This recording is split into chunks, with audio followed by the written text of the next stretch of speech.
paisanan ng mga Inchik sa Macau. Ito ang paisanan nila. Sila ay magdadasal. Ang mga Inchik pag nagdadasal,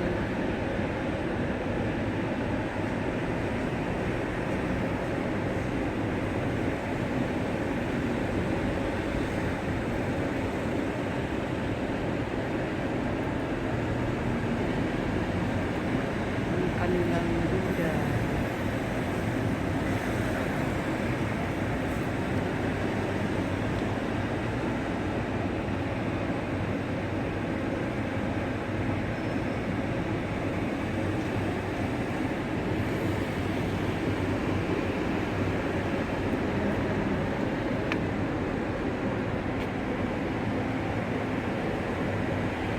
Yan ang kanilang sambahan ng mga Inchik.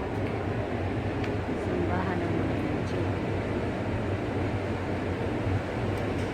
Ginagamit nila magpaisan. Paisan, paisan.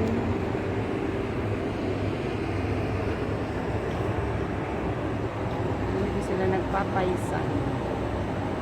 Paisan ang tawag nila sa kanilang pagdadasal ng mga Inchik. Ayan, elephant. Elephant.